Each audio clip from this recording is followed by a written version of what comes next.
Good evening. The April 28th meeting of the Evanston City Council will come to order. Will the clerk please take the roll? Councilmember Reid. Here. Councilmember Heracles. Here. Councilmember Kelly. Here. Councilmember Harris. Present. Councilmember Wynne. Here. Councilmember Newsma. Here. Councilmember Burns. Is he online? He's arriving late. Okay. He will be here later today. Councilmember Sufferton. Here. Councilmember Revelle. Here. Mayor Biss. Here. We have a quorum present and are prepared to do our work for the evening. As I understand it, there's no need to approve virtual councilmember participation for this evening. So we'll move on to my public announcements and proclamations, of which there are two this evening. The first is for World Migratory Bird Day. Whereas migratory birds are among the most captivating and easily observed wildlife that share our communities, and whereas for many residents, migratory birds are a welcome sign of spring as their songs can be heard throughout the city and they are an indicator of a healthy ecosystem. And whereas migratory birds play an important role in ecosystems, including dispersal of seeds, pollination of plants, and pest management, and whereas migratory birds face many challenges due to human activities and expanding urban development, and whereas it is important to examine the impact our collective and individual actions have on ecosystems and the well-being of migratory birds, and whereas the theme of World Migratory Bird Day 2025 is shared spaces creating bird-friendly cities and communities, and whereas through natural area stewardship and bird-friendly practices we can support and contribute to the well-being of migratory birds, and whereas Evanston is an official bird city in Illinois and recognizes the importance of migratory birds and the responsibility to foster environments that support their survival. And whereas the city of Evanston has adopted a bird-friendly building ordinance to reduce architectural and lighting hazards for birds and has included bird protection in the Climate Action and Resilience Plan. And whereas Evanston benefits from the dedication of many hardworking stewardship groups and city employees who maintain native plantings and reduce the prevalence of invasive species. And whereas World Migratory Bird Day is not only a day to foster appreciation for wild birds, but also a call to action. Now, therefore, I do hereby proclaim May 10th, 2025 as World Migratory Bird Day in Evanston, Illinois, and urge all residents to celebrate this observance and to support efforts to protect and conserve migratory birds and their habitats. And I'm not sure that anyone is here to accept. Oh, Libby Hill is right here. One moment.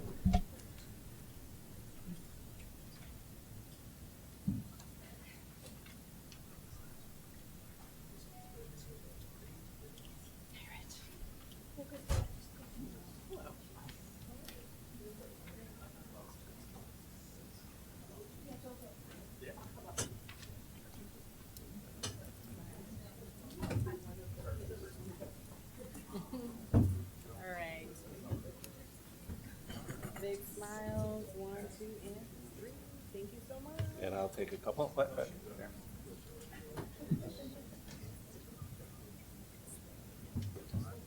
Thank you.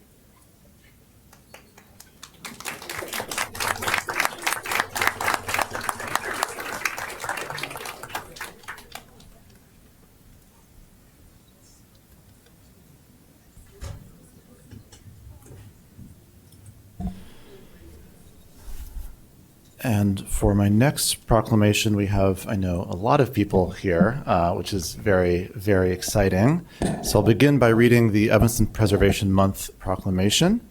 Whereas historic preservation strengthens Evanston, revitalizes our neighborhoods, is crucial to achieving our sustainability goals, and fosters local pride in Evanston's social, cultural, natural, and built heritage. And whereas historic preservation is relevant for all communities across our city and for Evanstonians of all ages, all walks of life, and all ethnic backgrounds. And whereas it is important to recognize the role history plays in our lives and the contributions made by dedicated Evanstonians and the Evanston Preservation Commission over the past 5 decades in helping to protect and celebrate the cultural heritage that has shaped us as a people. Now, therefore, I do hereby proclaim May 2025 as Evanston Preservation Month in honor of the 50th anniversary of the city's Historic Preservation Ordinance and establishment of Evanston's Preservation Commission. And I call upon the people of Evanston to join their fellow citizens in recognizing and participating in this special observance. And I'm really pleased to say a few things. First of all, Carlos Ruiz, who dedicated over 3 decades of public service to Evanston as preservation coordinator. He's here together with current and former chairs and members of the Preservation Commission from the early 1970s through to today, are all here tonight to accept this proclamation. This group serves as a powerful reminder that the recognition, protection, and celebration of Evanston's cultural heritage is an ongoing endeavor. Through bold vision, advocacy, and deliberate action, these individuals and the many more they represent have established an enduring legacy of tangible connections to our history that are cherished for the stories that they hold.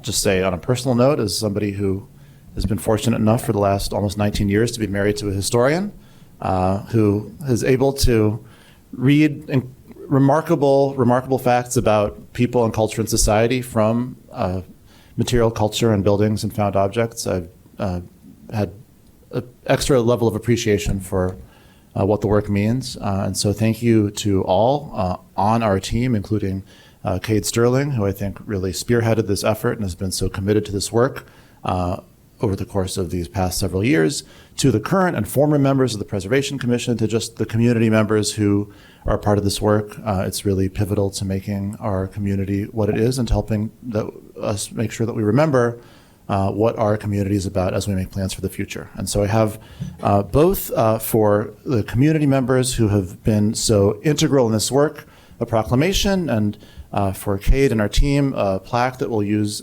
keep here in the Civic Center to commemorate the remarkable work of both volunteers and staff. And I would just ask everyone to congratulate the members of the commission, current and former, and members of staff who are here to accept this as they step forward, please.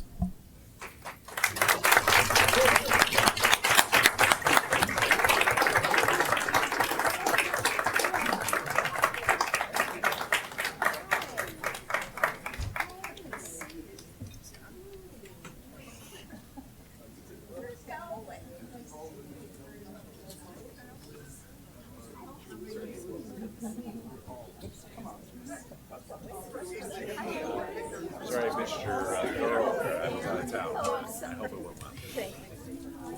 Is this the biggest group photo we've had?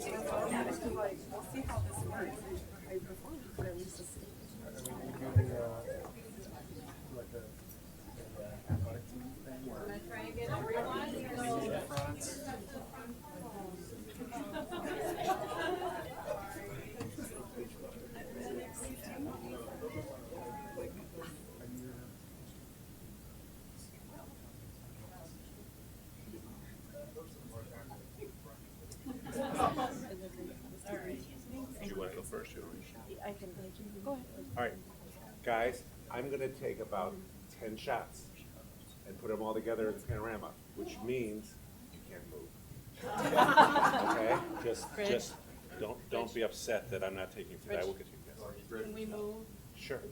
Sure, Stuart. Yeah, why don't you go, Dino, why don't you go a little right? Stuart, you can go in the middle. So I actually, to make a good picture, I need to see your eyes, but the truth is my camera needs to see your chins. Why don't you, Stuart, go close. Dino, get closer. All right, I'm gonna do this twice, so if it's okay. It should work. All right, guys, you gotta look at me.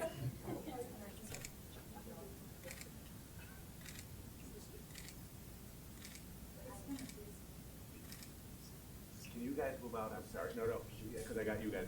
Thank you.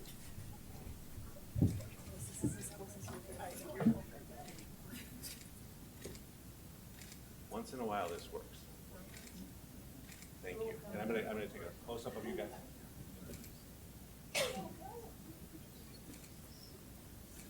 Thank you. All right, and then one more over here, a couple more over here, please. Big smiles, 1, 2, and 3. Thank you so much.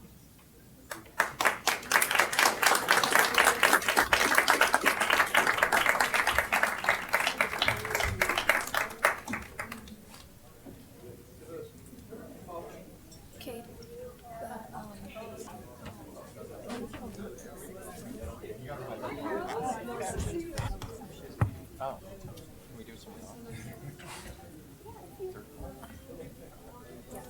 Is that work? Yes. This concludes my announcements and proclamations for the evening. The next item on the agenda is the city manager's public announcements. Thank you, Mayor. Good evening, Mayor, council members, Clerk Mendoza. Just two quick announcements. The Environmental Equity Investigation Public Workshop is this Wednesday at 6 p.m. at Ebenezer AME Church at 1109 Emerson Street. Also, this past Saturday, the Health and Human Services Department kicked off its 14th annual edition of WOW, We're Out Walking. WOW is a 16-week health, fitness, and nutrition initiative designed for Evanston community members. Participants can enjoy fitness classes, wellness events, and topics focused on nutrition hosted by local organizations, including community walks. Mayor, that concludes my remarks. The next item on the agenda is communications from the city clerk. I don't have any communications. Thank you. We now move on to public comment. This evening, there are under 15 people signed up for public comment, so everyone will be given 3 minutes. We begin, as always, with those who signed up in person to speak in person, beginning with William Carter, who will be followed by Paul Breslin, and then Ryan Kohler.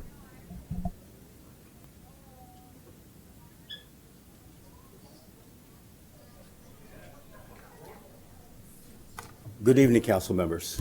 We all know each other. I have something very brief. One, Saturday, there was a demonstration. A young man was verbally assaulted, aggressively assaulted by a business owner in downtown Evanston. It was told by someone who I won't name that this was a civil matter. It's not a civil matter. This was an act of an aggression that is punishable by law. Two, no one seems to really care about this young man. I didn't see the mayor. Folks, let's get to my third one then.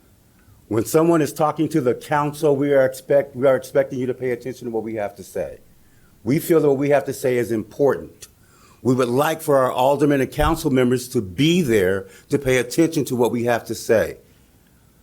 Historically, one council member, for some reason, has no idea what the public has to say because he's never here. I would like for the council to start paying attention to the people who live in this city who elected them to their seats.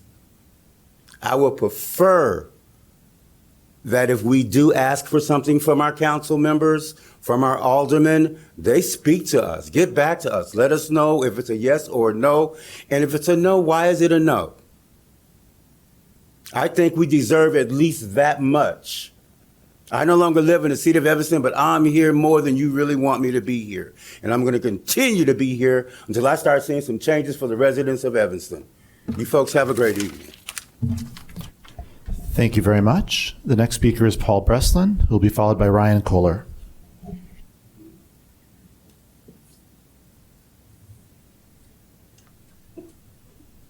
Hello, Paul Breslin, First Ward. I don't need 3 minutes. It's going to keep it short. I am thinking about the upcoming nomination of someone for the Land Use Commission, and I have a request.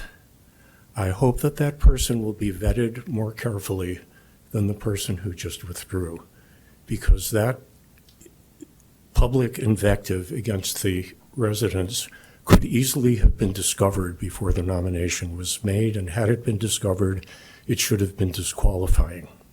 I certainly don't expect you, Mayor Biss, to appoint anyone who opposes your Envision plan. That is perfectly expected and normal. I don't have a problem with that. But I hope that whoever you appoint will also be better qualified than the person who had to withdraw. I hope it will be done more carefully this time, because that was very painful for all concerned, including the candidate, and it shouldn't happen again. That's all I have to say. Thank you very much. The next speaker is Ryan Kohler.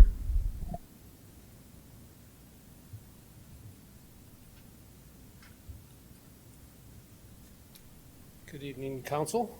I'm Ryan Kohler, Fourth Ward resident. Ryan Kohler from the Fourth Ward, owner of Sauna Club.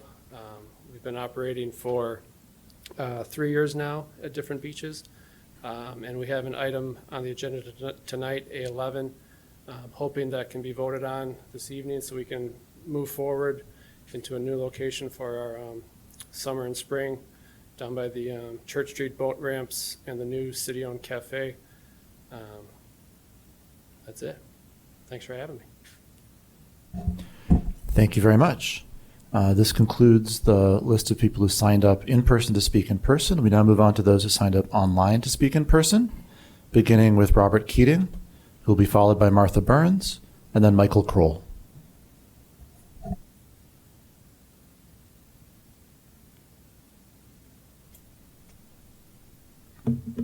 Hello. I'm speaking tonight in support of item A12, Resolution 45R25, urging our state legislatures to address the fiscal cliff and service cuts that CTA, Metra, and PACE are facing. The issue at hand is not something Evanston can solve itself, but it is important that we are on record to underscore the urgency and to reinforce just how detrimental a degraded transit network would be for our city.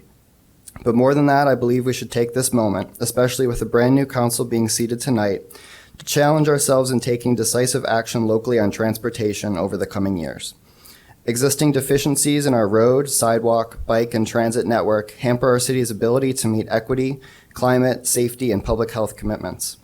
Due to high reliance on transit, walking, and cycling, lower income groups as well as elderly and disabled individuals are disproportionately impacted by the negative externalities of car dependency, including traffic violence.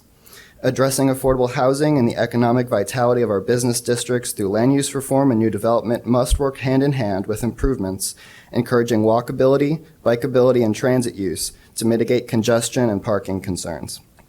I urge us these next 4 years to revise our outdated bike plan and expand protected lanes such as on Church Street, Main Street, and Chicago Avenue, to restart the feasibility analysis for a new Yellow Line station to serve the 8th and 9th wards, work to make shelters and boarding areas at transit stops ADA accessible and protected from the weather, and to redesign our streets with traffic calming, better lighting, and pedestrianized zones. All things we can do ourselves as a city if sufficiently prioritized by council, regardless of outcomes in Springfield. So let's commit to do all that we can as well, because there is so much that we can do locally, especially for walking and cycling. Let's be proactive and take the lead on reimagining transportation and accelerate the improvements our community needs in the coming years. Thank you. Thank you very much. The next speaker is Martha Burns, who will be followed by Michael Kroll, and then Linda Damashek. I do not believe I see Ms. Burns here, in which case the next speaker will be Michael Kroll, who will be followed by Linda Damashek, and then Glynis Doyle.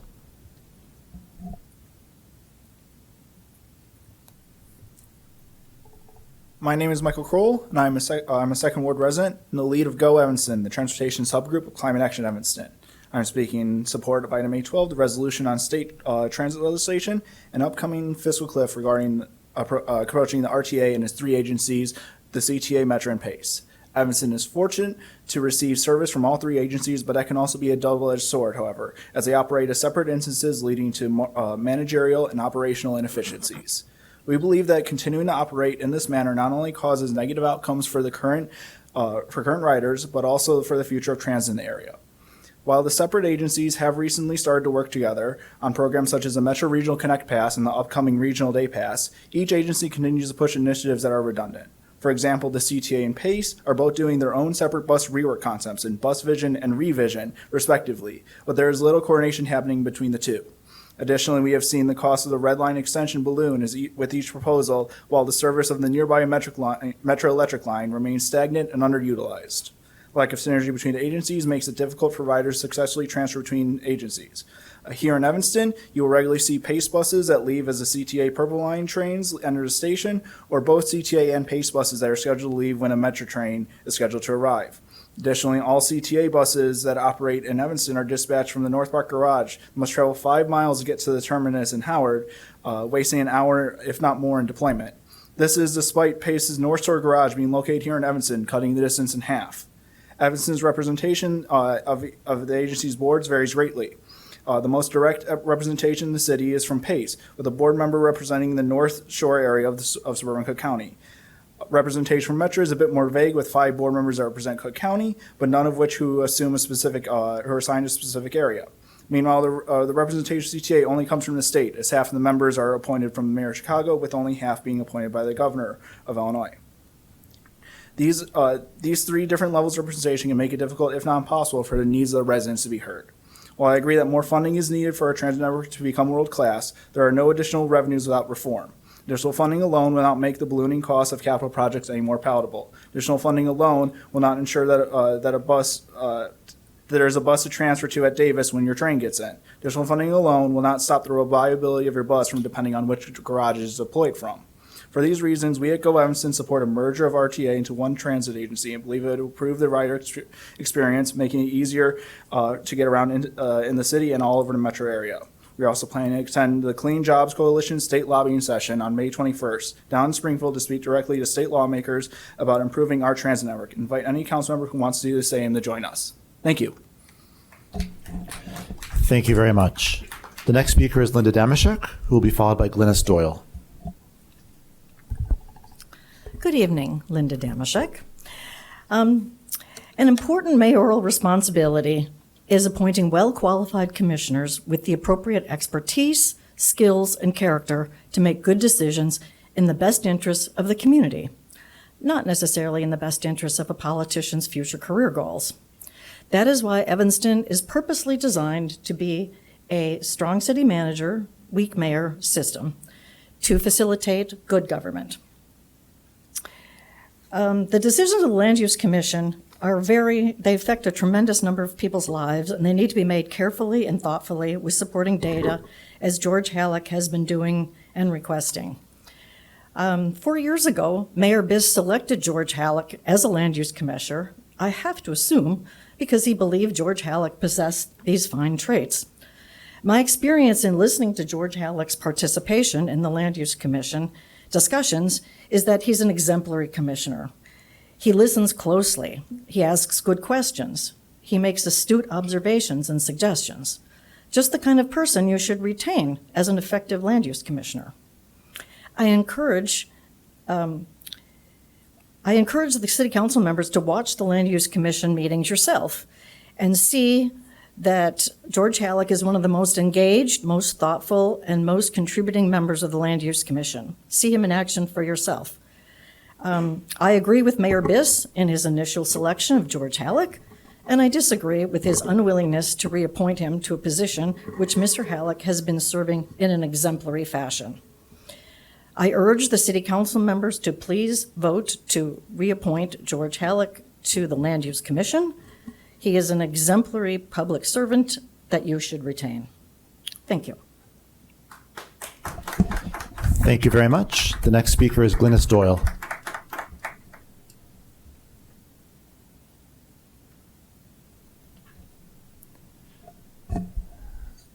If Ms. Doyle is not here, we'll move on to the online portion of public comment, beginning with Amos Jackson, who'll be followed by Priscilla Giles and then Tricia Connolly.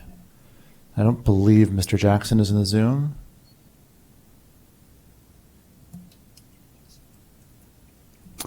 In that case, let's go on with Ms. Giles, followed by Tricia Connolly.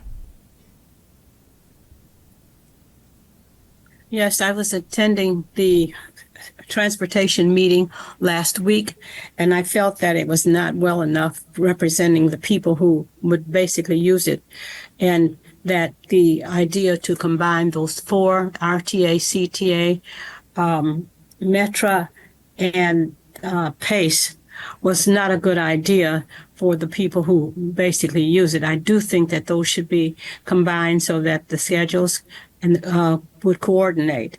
I feel that it's another way of leaving the people who are making the adjustment to live in Evanston and who make their living working for these agencies out of jobs, just like the city that recently moved, although there were people who left before they moved, and the other departments in Evanston that have just left people out of jobs, which keeps school attendance low, which also makes for a very poor saying that Evanston is diverse. It just isn't, and neither will that be if those are combined. Thank you. Thank you very much. The next speaker is Tricia Connolly.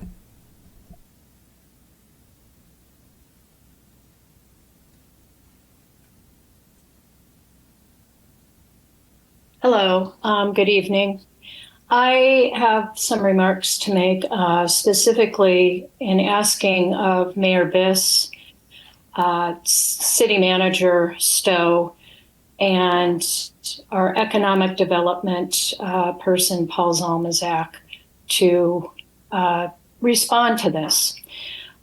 We have had a situation here in Evanston with a business and treatment of a customer that ended up on the street. This situation could have gotten very dangerous and it was unacceptable to begin with. So I'd like to ask our city to tell us what they plan to do to discuss with our small businesses, our large businesses, what our protocol is in the city of Evanston for taking care of our community when they interact with the community. Because although the gentleman who is the owner of the restaurant apologized, this still brings up some perhaps unhandled business around the unsaid. And it needs to be addressed in a way that the community hears what the plan is from our city as well. It is really unfortunate we don't have a human relations commission anymore, that these things get stacked and folded into other commissions and boards and kind of disappear. But like with the Wesley residents, where do our community members go for some recourse? And there doesn't seem to be any. Although I appreciate Councilmember Newsma coming to the rally, the protest the other day and speaking, we need more. And I think there are many community members who are expecting more. So I hope you will address this publicly tonight, even though it is not on the agenda. It is very important, and we need to know what your next steps are going to be on this. Thank you. Thank you very much. This concludes public comment for the evening. Before we address special orders of business, I'd like to handle the portion of the consent agenda that folks are comfortable voting on without discussion. I know that item R1 is to be removed from the consent agenda for potential introduction and action. And just a flag, I don't think this requires removal, but just a flag that item A8 should be listed as for action rather than for introduction on the consent agenda. Are there other items folks would like to see removed from the consent agenda? PD4. I have A2 and A4. PD. What's that? PD4. Oh, sorry. A2 and PD4. And A11. A11. PD1. What? PD1. PD1. A12 was amended in committee. Do you want to just state what that amendment achieved? We added one section to the recitals clause. This is the resolution on public transit at the request of ETHS High School, endorsing the need for public transportation to serve our students. Great.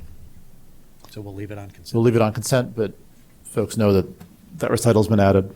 If that triggers a discussion, speak now. So far we have A2, A11, PD1, PD4, and R1. Is there anything else? Seeing none, I would entertain a motion. I move the consent agenda minus items A2, A11, PD1, PD4, and R1. Second.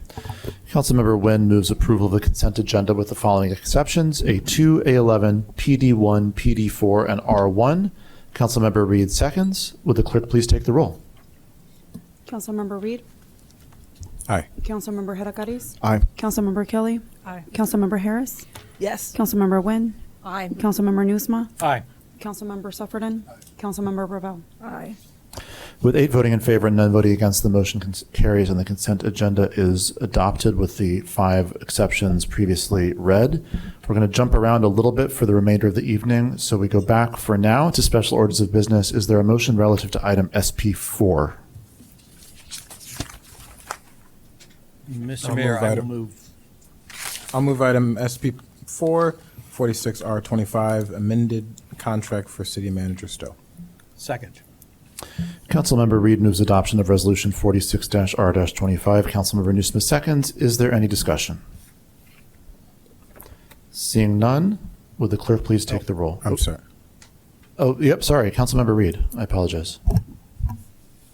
I just want to, as we vote on this, I just want to thank Manager Stowe. I was just about a week ago recounting the story of how you became city manager and the 4 searches that the council conducted, and the fact that you took over in an extremely difficult time where we had so many just the number of city managers we went through, that caused a number of positions to open up. And so you came in and you did the job, and I think we're better for it. And so I appreciate it. And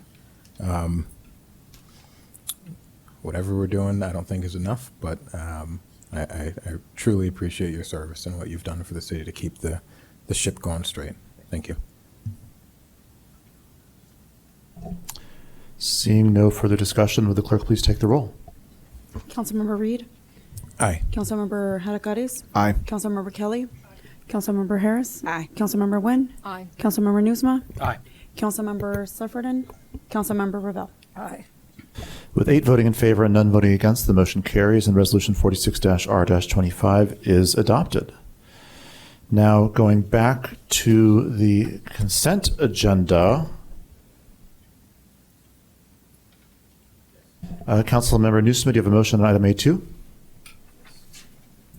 I do, Mr. Mayor. I move item A2, approval of the BMO Harris Amazon credit card activity in the amount of $24,176.77. Second.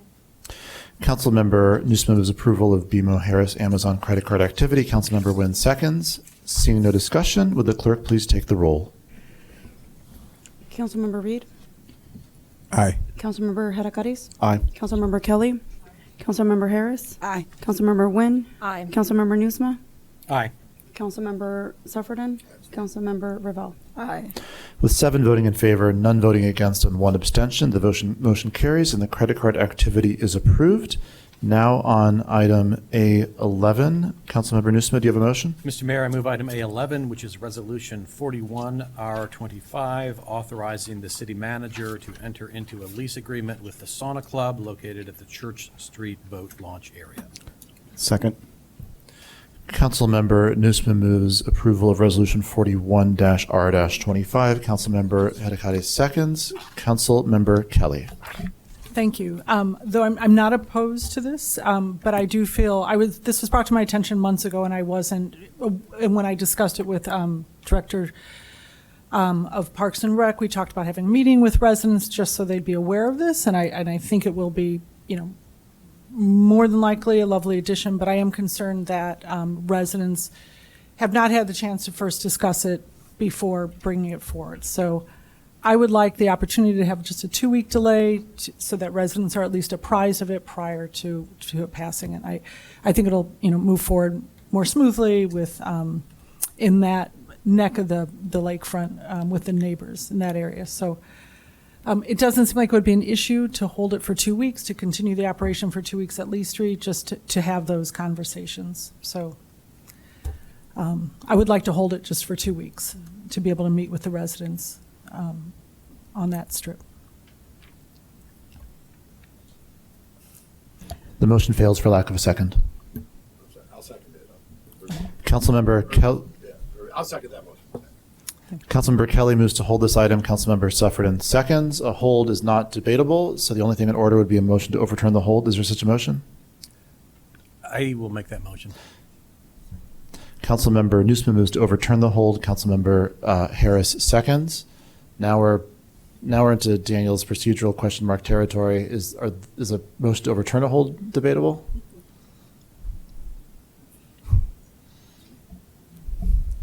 No.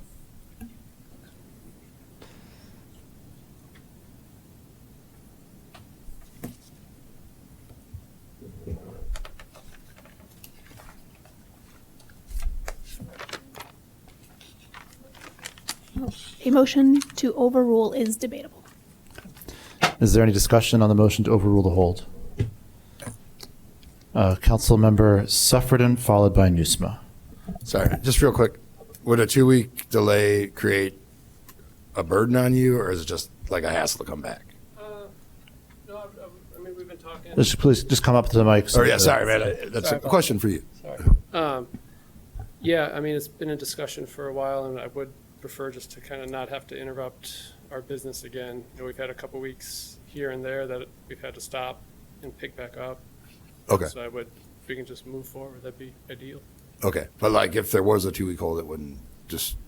I mean, the beaches aren't open for 2 weeks, but I don't know how you. I don't want to create a problem for you. We could definitely figure it out. But Okay. if we could keep it smooth, that'd be ideal. Okay, cool. Thank you.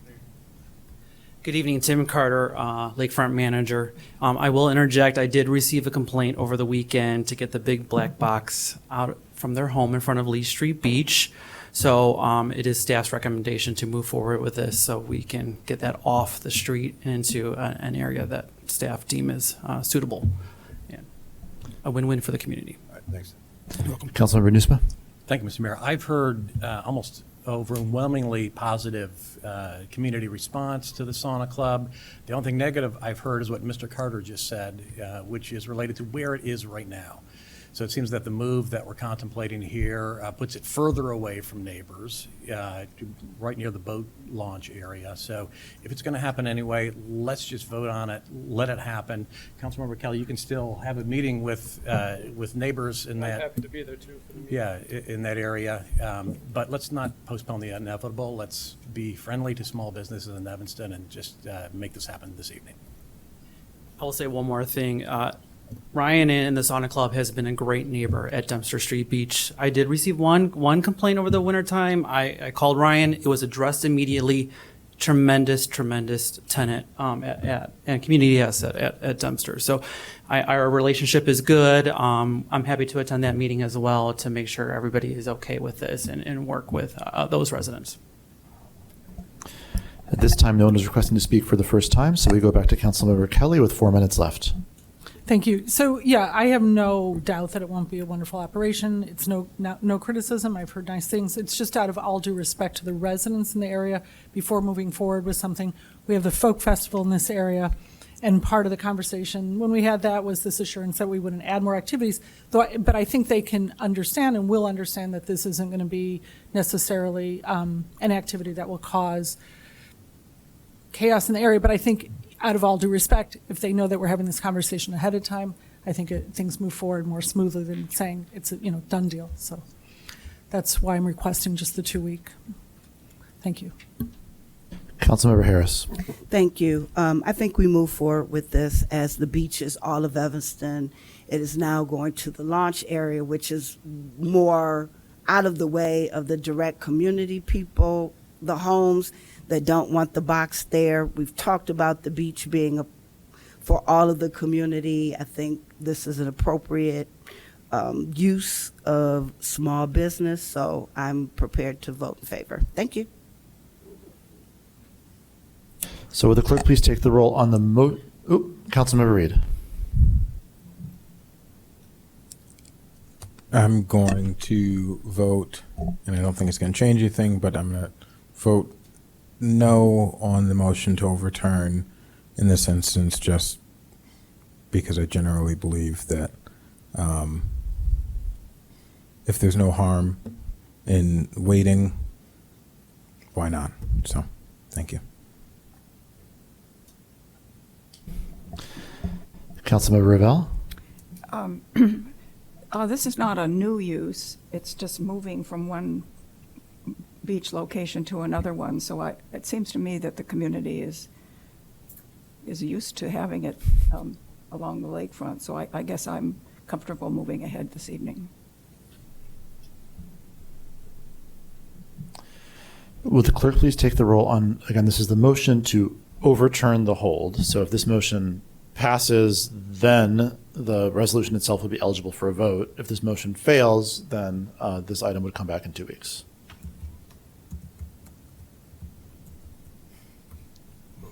Councilmember Reid? Councilmember Hadakaris? No. Aye. Councilmember Kelly? No. Councilmember Harris? Yes. Councilmember Wynne? Aye. Councilmember Newsma? Aye. Councilmember Sufferton? Aye. Councilmember Revelle? Aye. With 6 voting in favor and 2 voting against, the motion to overrule the hold receives the required 2/3 majority, and so the hold is overruled. Wait, what? Oh, okay, sorry. The heart wants what the heart wants. Seeing no further discussion, would the clerk please take the roll on the underlying resolution? Councilmember Reid? Aye. Councilmember Hadakaris? Aye. Councilmember Kelly? Aye. Councilmember Harris? Aye. Councilmember Wynne? Aye. Councilmember Newsma? Aye. Councilmember Sufferton? Aye. Councilmember Revelle? Aye. I think that was 8 voting in favor and none voting against. And with that, the motion carries and Resolution 41-R-25 is passed. Councilmember Reid, do you have a motion relative to item PD1? I will move item PD1, vacation rental license. I'll move item PD1, vacation rental license for 1726 Emerson Street and 1839 Darrow Avenue, Coach House. Second. Councilmember Reid moves approval. Is that the motion? Yes. Of the vacation rental license in question. Councilmember Newsma seconds. Is there any discussion? Seeing Councilmember Reid. I'm just going to, I know Councilmember Burns supports this. I'm going to be voting no because I know that Councilmember Burns plans to bring a referral forward regarding a moratorium. I think we have the power to start that moratorium today, in effect. And certainly this kind of housing in the Fifth Ward, I don't think should be going to this kind of use. So I would be voting no. Thank you. Will the clerk please take the roll? Councilmember Reid? No. Councilmember Hadakaris? No.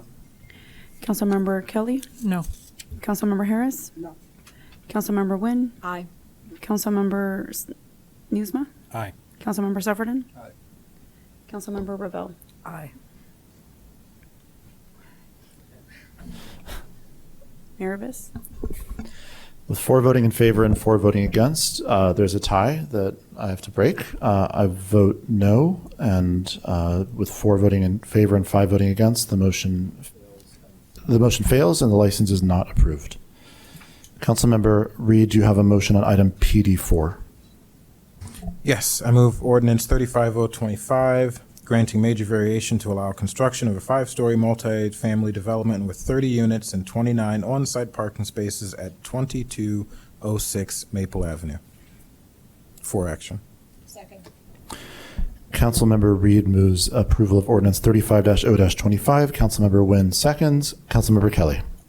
Thank you. So I'll support this, but I do want to point out, I did ask, and I don't know if staff prepared this, but with regard to HB 2621, this is a 2080 arrangement whereby, in essence, there's 6 affordable units, but in essence, for 3 affordable units, we will be paying over the course of 30 years approximately $3 million in tax money. We will be relinquishing what we would otherwise earn if we were, for example, allowing 10% instead of 20%, we would get our full taxes. So I'm going to support this, But I do think we should have a full-on discussion at Finance and Budget about HB 2621.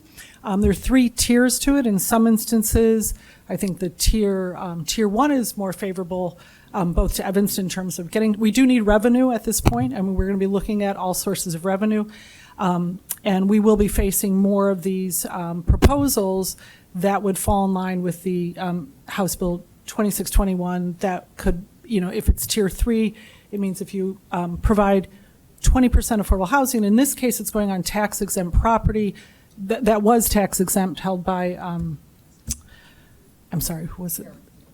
Garrett, right, by the Garrett Seminary. So therefore, the first 3 years, all the increment in tax, if folks aren't aware of this, all the increment, we don't see any of that. It doesn't even go into a TIF fund. We simply don't get that tax money for the first 3 years because the increment would be 100%. And so over the course of 30 years, again, if it were only 10% affordable units, we would get the full tax on this, but at 20%. So in essence, for 3 units, again, it'll come to, depending on how you value, what the valuation is per unit, but somewhere in the ballpark of about $3 million. So I'm going to support this, but I do think we really owe it to the residents and to Evanston to fully understand the ramifications and to decide how we want to proceed. There are other very large establishments coming forward, large proposals with many units.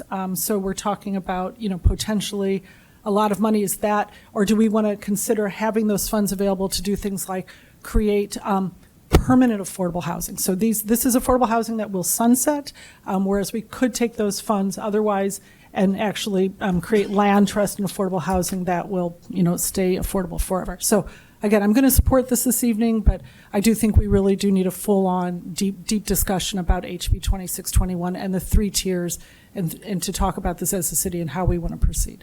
So, will the clerk please take the roll? Councilmember Reid? Aye. Councilmember Hadakaris? Aye. Councilmember Kelly? Councilmember Harris? Aye. Councilmember Wynne? Aye. Councilmember Newsma? Aye. Councilmember Sufferton? Councilmember Revelle? Aye. With 8 voting in favor and none voting against, the motion carries, and ordinance 35-0-25 is approved. Now on item R1, does anyone have a motion to suspend the rules to allow for introduction and action? So move. Second. Councilmember Newsma moves a suspension of Rule 20.1 so that ordinance 37-0-25 can be introduced and acted upon in one evening. Councilmember Reid seconds. Is there any discussion on the motion to suspend the rules? Seeing none, would the clerk please take the roll on the motion to suspend the rules? Councilmember Reid? Aye. Councilmember Hadakaris? Aye. Councilmember Kelly? Councilmember Harris? Aye. Councilmember Wynne? Councilmember Newsma? Aye. Councilmember Sufferton? Councilmember Revelle? Aye. With 8 voting in favor and none voting against, the motion receives the required unanimous support and the rule is suspended. Is there now a motion on the underlying ordinance? Mr. Mayor, I will move ordinance 37-025, amending Title II, Chapter 18 of the Economic Development Committee of the City Code. I'll second. Councilmember Newsma moves adoption, final action on ordinance 37-0-25. Councilmember Wynne seconds. Seeing no discussion, would the clerk please take the roll? Councilmember Reid? Aye. Councilmember Hadakaris? Aye. Councilmember Kelly? Councilmember Harris? Aye. Councilmember Wynne? Aye. Councilmember Newsma? Aye. Councilmember Sufferton? Councilmember Revelle? Aye. With 8 voting in favor and none voting against, the motion carries and ordinance 37-0-25 is passed. And now we return to special orders of business. Would anyone care to make a motion on item SP1? I will move item I'll be honored to move this. I will move item SP1, Resolution 42R25, upon the occasion of the retirement of Councilmember Melissa Wynne. Second. Councilmember Reid moves adoption of Resolution 42-R-25. Councilmember Newsma seconds. Is there any discussion? And I will say I'm going to not turn the timer on for the next 3 conversations. We begin with Councilmember Harris, followed by Newsma. So I'm going to vote no on this. She can't go, and I'll take Sean, so we got to add 2 seats up here. But no, I just wanted to say thank you so much for Melissa When I first came, she was very warm and open, and said, however I can help, that's what I want to do. Very patient, as I was new to all of this. So you will be missed as my left hand, but I'm still going to call you when I have questions. Sorry, family. I'm going to keep a little bit of her with me. Thank you. But it's been my pleasure for the past 2.5 years to sit next to you. Very calm, very reasonable, and very caring for the community in which I grew up. So I appreciate you. Thank you. And best of luck with the next steps. Councilmember Nusma. Thank you, Mr. Mayor. Chrissy is going to miss her left-hand woman. I'm going to miss my right-hand woman. Melissa, we didn't really know each other that well before I was sworn in and you became my seatmate. I actually knew your husband, David, just a little bit better than you when we spent some time out in front of Nichols Middle School on Election Day 2021. So I'll acknowledge, Melissa, I'll acknowledge your family, and I'm sure the time that your mom and wife have spent on city council business has added up to thousands and thousands and thousands of hours over the last 28 years. So that can take a toll on your family, so I appreciate you guys on behalf of the city. And I appreciate working with Melissa. She was often my first call, like, hey, Melissa, you've been around a long time. Did you ever see this thing before? Did you ever see that thing before? So we're going to miss your gray beard knowledge, as you put it. And I guess what I'm trying to say is the council is going to be very different.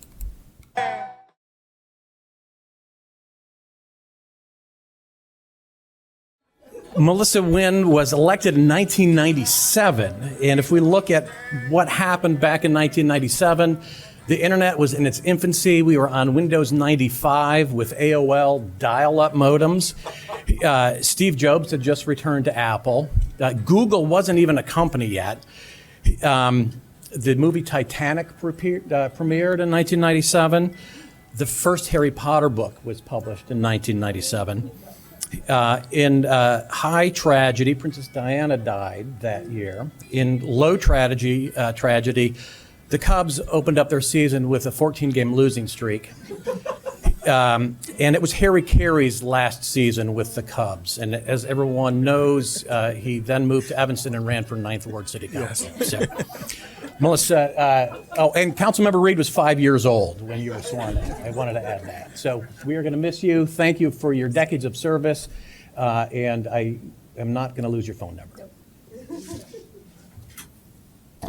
Is there any further discussion, understanding what a tough act that's going to be to follow? Councilmember Reid. Yeah, that is the toughest act to follow. But to Sean, that was a tough act to follow. Mr. Isles, you're going to have an even tougher act to follow as the next, I don't know if, I guess he's not here yet. I see Mr. Rogers here. But it has, for the last 8 years, we've had a varied relationship, but I think the last 4 years it has really been an honor to sit on this dais and be able to rely on that gray beard and the years of experience, I guess since I was 5 years old, that you've served the community. And truly we are losing, we're losing a giant, piece of our history here. Not losing, because you'll still be a phone call away to I'm sure your predecessor or your successor and others. But thank you for your service. Clerk Mendoza. As the clerk, I just want to say thank you. You're like definitely one of the easiest council members to help out. And I really appreciate all of your knowledge, your guidance, and for being just a great public servant, and for allowing those of us who are just beginning as public servants to ask questions and, have guidance and do it in a way that just makes sense. And I've always gotten great feedback from you or great guidance, and it's always nice to hear you up here and also in private meetings recall and be able to guide everyone up here on the dais and remind us of how things started, how we got there, how they began, and how the road ahead has looked. And you're right. A lot of the time you're like you've already been there, already done that. And just thank you for just being that voice of wisdom, voice of calm. I really appreciate that. You're a great elected official to look after, and I think a lot of us should strive to be more like you. Yeah, thank you. Is there any further discussion? City Manager Stowe. Thank you, Mayor. Just very briefly on behalf of city staff, it has been a privilege working with you for 28 years. It's an incredible run. I believe it's the third longest serving tenure in Evanston City Council history. 28 years ago, I was not able to legally drink. But anyway, just it's been a privilege and an honor to serve with you, and appreciate all you've done for the city of Evanston. And thank you to the Wynne family for the sacrifices that you've made over the past 28 years. Thank you. Is there further discussion? Well, in that case, I just want to say a few words. Thank you so much. I think it is fair to say that I personally had no understanding of the extent to which we needed your experience and wisdom when I and a new clerk and a whole bunch of new city council members took office 4 years ago. We've been incredibly fortunate to benefit from look, you tease yourself about your long gray beard and having seen everything a couple times. And that's cute and true, and cute because it's true. But I really appreciate the word that the clerk mentioned, which is the wisdom. It's not just about having seen a bunch of things, but it's about having come to understand things about this organization and this community that the rest of us are just catching up on because we get to benefit from your patience with us and your help of us. I just don't know where we would have been these last 4 years without you. I really don't know how we would have gotten through it. And I don't know personally how I would have gotten through it. So just thank you, thank you, thank you. And thank you so much to your family. I'm not going to try to conduct any quick estimates about, how old your kids were when Councilmember Reid was 5. But I know from experience what the sacrifice is, and I'm seeing a 0. 4 months old. So you don't remember much that happened before she took office, it sounds like. This is a scary time to end. But I believe in y'all. I'm sure you're not the only one who feels that way. But look, it's a big, big sacrifice, and it's hard. And so thank you to David and to the kids for the patience and support that you showed that made this possible for these 28 years. And finally, the last thing I want to say, Melissa, is what has been blindingly obvious to me these last 4 years, and is something that I personally would like to aspire to as a public servant, is the extent to which your experience has helped you understand the Third Ward. And your instincts about what people in the ward are going to say and how they're going to feel and what the nuances and complexities of every single issue that comes forward have been absolutely unerring. And I just don't know what's a better reflection of really dedicated and excellent public service than knowing your constituents and their opinions and their values and their priorities before they even open their mouths. So I admire that so much, and I admire you so much, and I thank you very, very much for all you've done for me, for this council, and for this community. Councilmember Wynne. Yes, okay.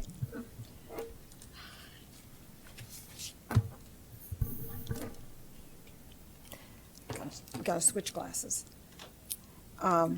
I don't usually write out my remarks, but I hope you all will indulge me tonight because I have so many thoughts. A few weeks ago, City Manager Stowe surprised me by calculating the number of city council meetings I have attended over the years. It's almost 700 meetings of the full council that I've been seated up here on behalf of the 3rd Ward. It's hard to believe that time has flown by incredibly fast. Despite often and sometimes being difficult, it's been a wonderful journey of learning together with all of you. When I first sat down at this dais 28 years ago, I was the absolute rookiest of rookies. I barely knew how to introduce a motion. Veteran council members back then took me under their wings. Our superbly professional staff was always there with wisdom and expertise, and I soon learned the value of turning to our incredibly smart, engaged citizenry for advice. The learning curve was very steep, but always fascinating and deeply enriching. As I look back, I'm struck by the cyclical pattern to the issues we face.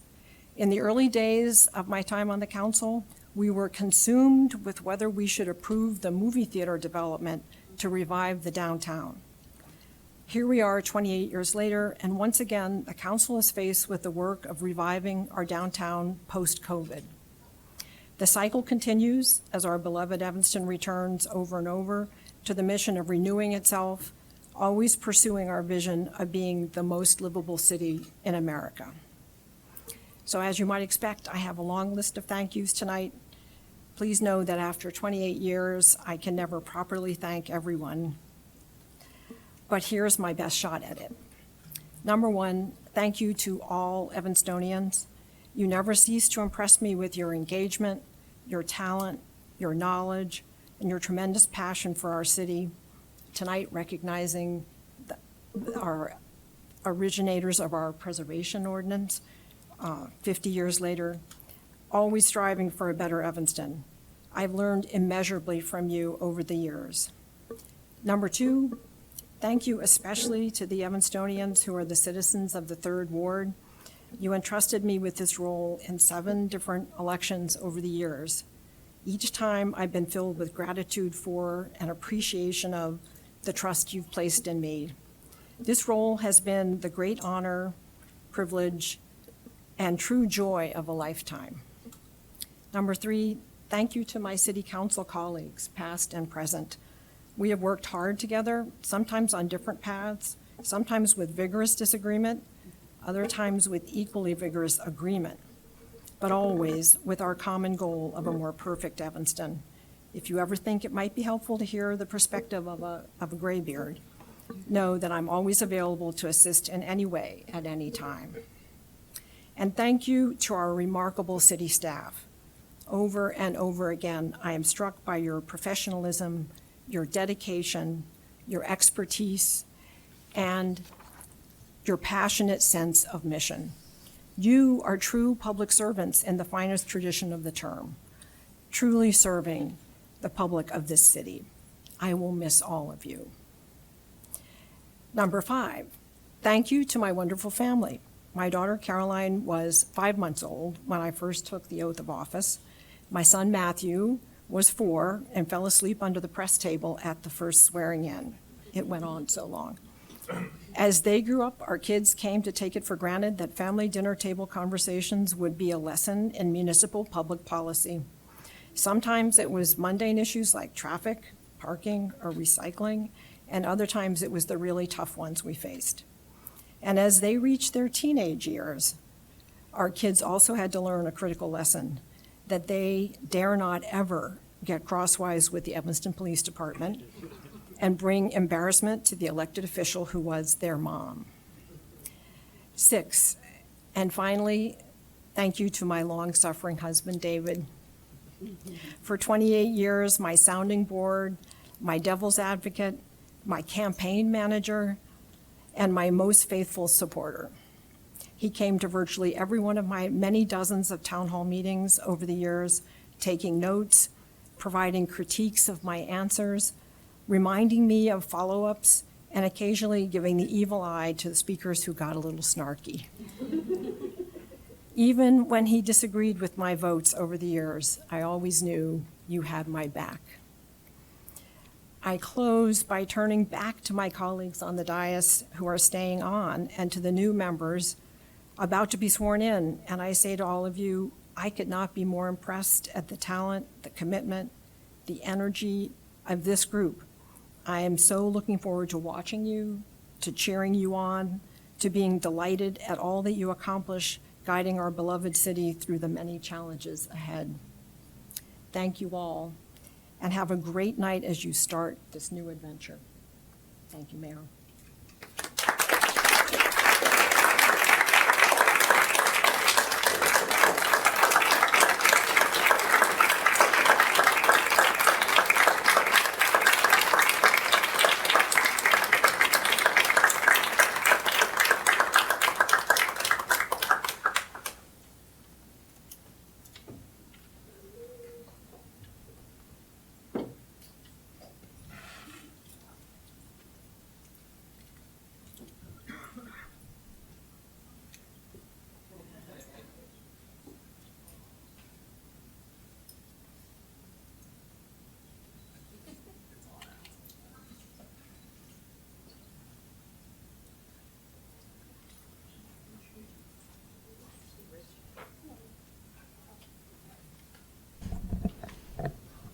The resolution hasn't passed yet.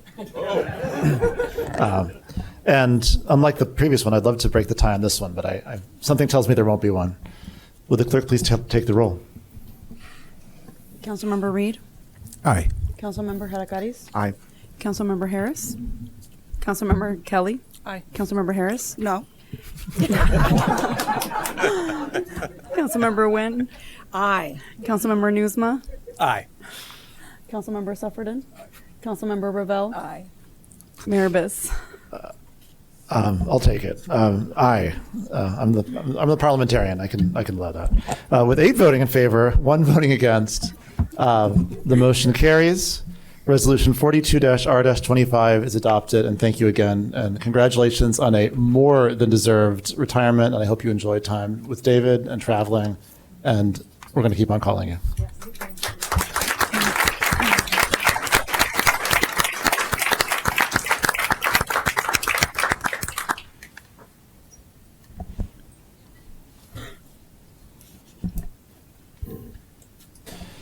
Now on item SP2, is there a motion?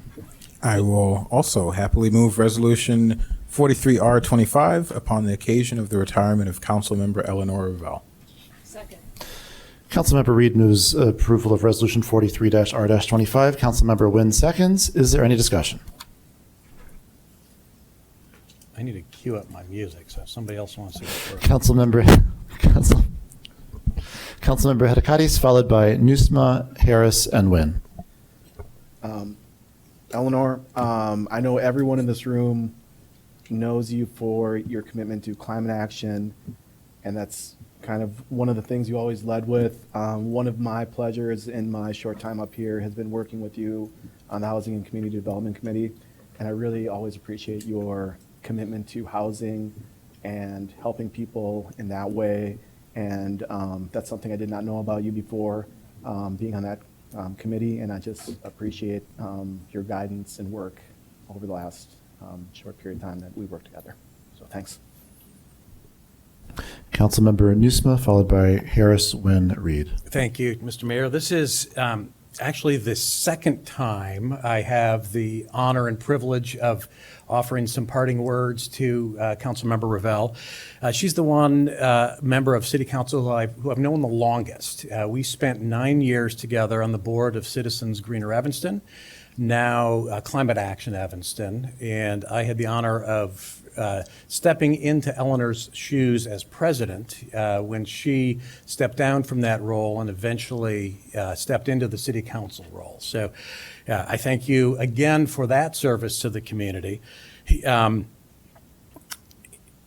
we then had 4 years together on the city council, during which time you continued to be an advocate for climate action, and you also supported affordable housing, any number of other issues. Since Northwestern University is partially in your ward, I'm sure that issue took up a lot of your bandwidth, especially over the last 4 years. So I just want to thank you for your service over the last 7 years, 8 years on council, 9 years on council, sorry, and 8 years on Citizens Greener Evanston, or 9 years before that, and for everything you have done before that with the League of Women Voters. I want to point out that in the time that Eleanor has been on the City Council, Evanston's carbon footprint is down 20%. And that work is due in large part to the work that Councilmember Revelle did. So I followed you on CGE, I followed you on City Council. I want to know what you're going to do next in case I have to follow you into that role. So I'm going to be sad to see you go, and I'm going to leave with some closing.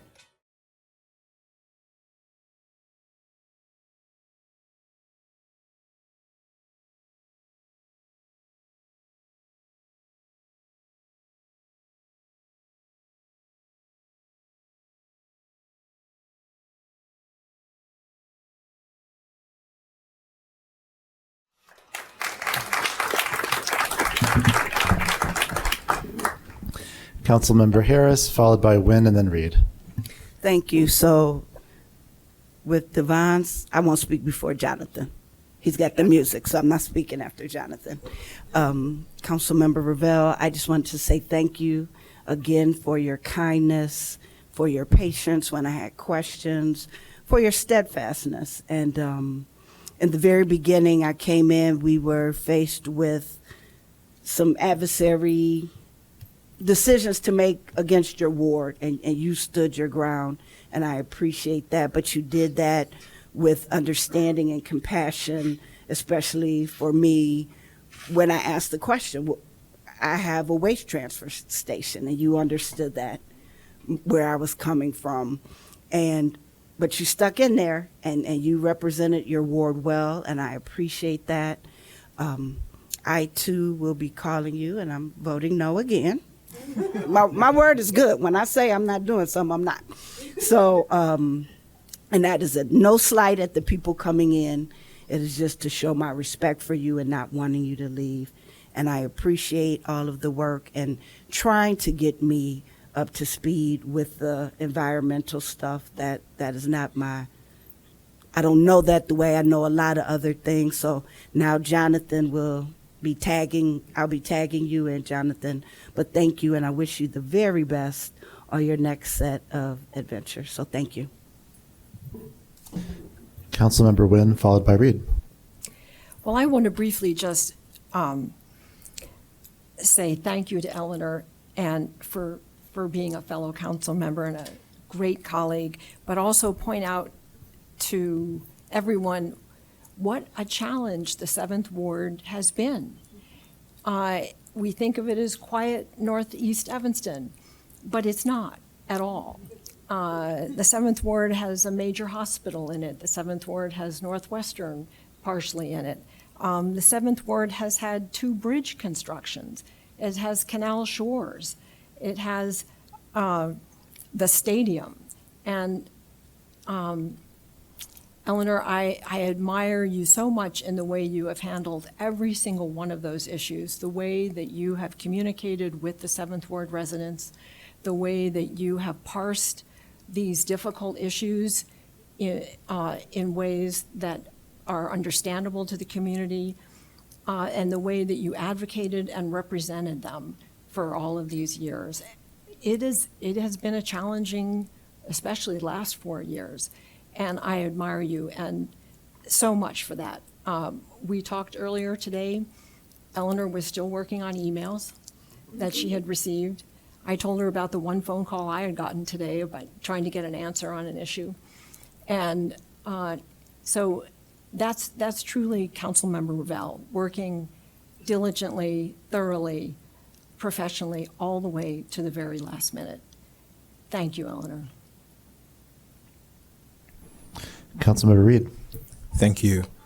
I've had the privilege of sitting next to you for the last 4 years, and both of you, but our whisper sessions sometimes about questions that are going on. I've gotten to see through the corner of my eye how prepared you are, and how you are maybe the one person up here who does regularly actually have written prepared statements for what you're going to say here. And but I've most admired your stillness and your calm nature. I don't think I've ever seen you flustered. I wonder when you go home if you have like a room that's dedicated to like breaking glasses or something. You have to get that out. But I really appreciate and hope to continue to learn from your dedication, your steadfastness, and your commitment to service. So thank you. City Manager Stowe. Just very briefly, Councilmember Revelle, on behalf of city staff, thank you so much for your nearly decade of dedication to the city council. We admire your passion for housing issues, sustainability issues, environmental issues, and it's been said already tonight, but the 7th Ward in particular has been extremely busy over the last few years, and I've admired how well you've been able to navigate through that and make sure that all voices are heard in the 7th Ward, regardless of where folks are on the issues. And so thank you so much for your service. Appreciate it. Clerk Mendoza. And Councilmember Revelle, I also want to thank you. Thank you so much. I agree with Councilmember Reid that you're just, I really admire your calmness and your ability to respond so intelligently to all of the just, again, like history. You just have this knowledge that most of us up here wish we had. But most of all, I was surprised to learn that you for a long time have been a supporter of an organization that supported me, I would say, in my path to get here. And you just, I really appreciate that. Councilmember Revelle has been a supporter for a long time of Infant Welfare Society that has a amazing program called Teen Baby, where my kids went when they were toddlers, and through that program was able to graduate college and do many of the things that I always aspired to do. And she's been a supporter of that organization for a long time. And I want to say that I'm here today because of you and the support that you have provided, not just to our community up here as a council member, but also to our organizations that foster our residents and community members to do everything that they want to do. Thank you for that. That was really nice to learn, and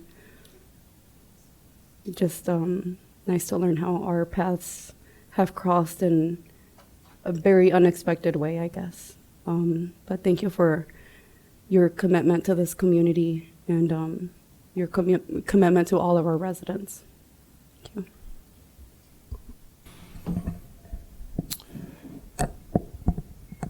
So I don't know, I think it was maybe 8 months into the term, 6 months, hard to remember. And you pointed out to me, you know, Daniel, you said, you call me a lot more than the other mayors used to call me.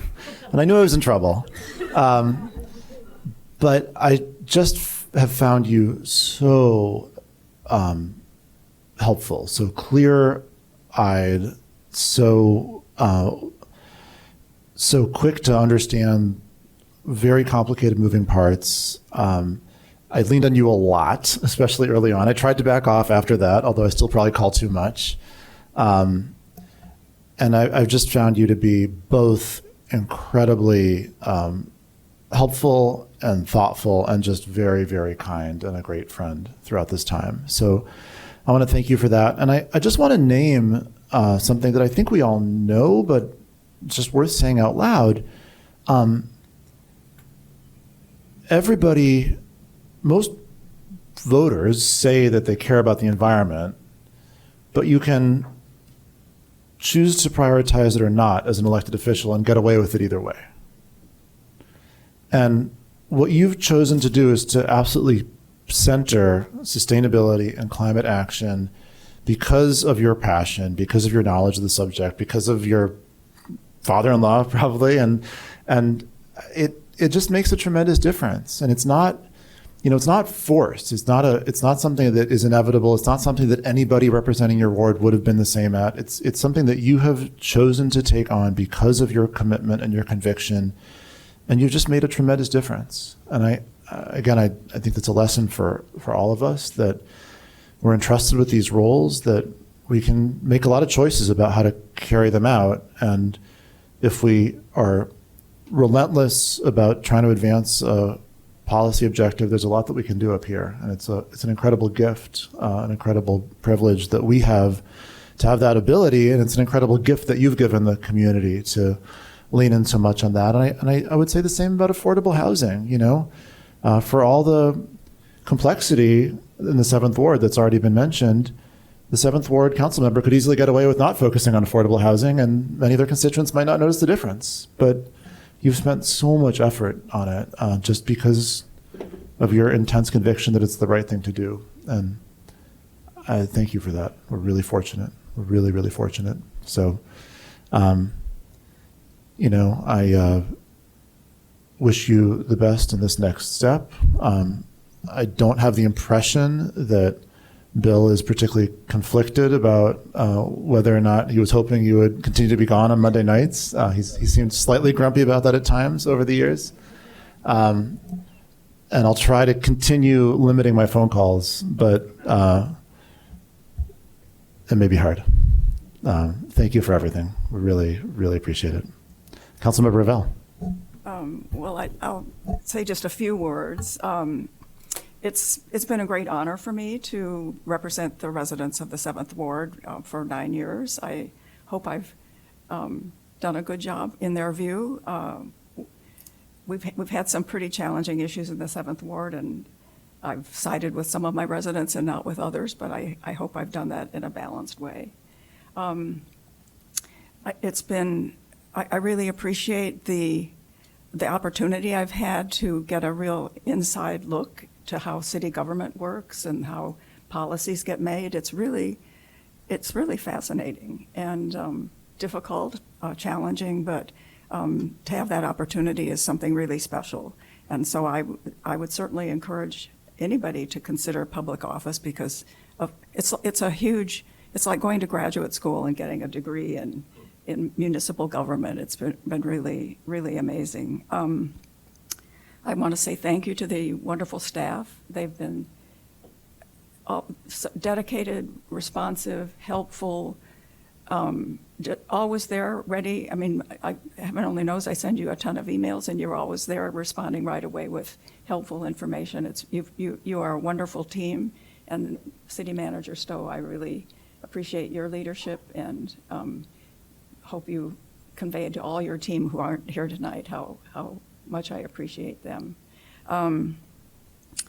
What else? Oh, and then I really appreciate all my colleagues and the opportunity to work with all of you.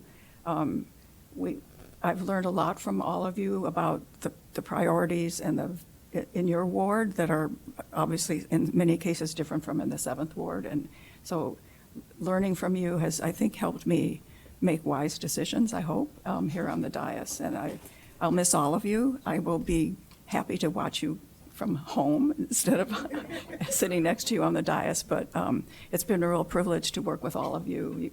You're a great team, and I'm sure the new colleagues coming in will be a wonderful team as well. So thank you all very much.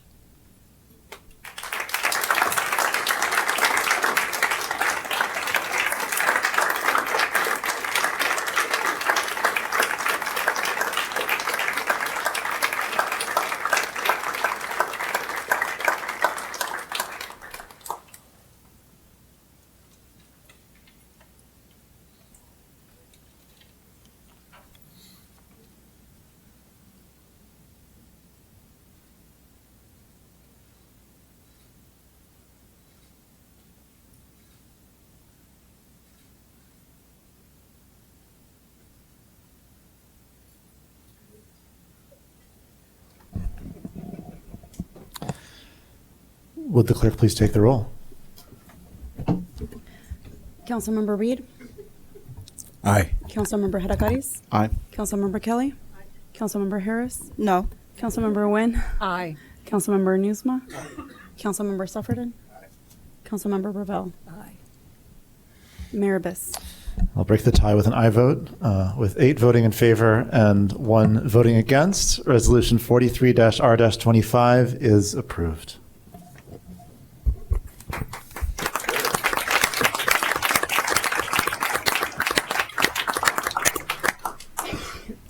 Is there a motion on item SP3? Mr. Mayor, I will move item SP3, Resolution 44R25, upon the occasion of the retirement of Councilmember Devon Reid. I will second. Councilmember Newsman moves approval of Resolution 44-R-25. Councilmember Hadakatis seconds. Is there any discussion? Let the race to go before Councilmember Newsman begin. Councilmember Hadakatis. Sure. Devon, I'll miss sitting next to you every other Monday.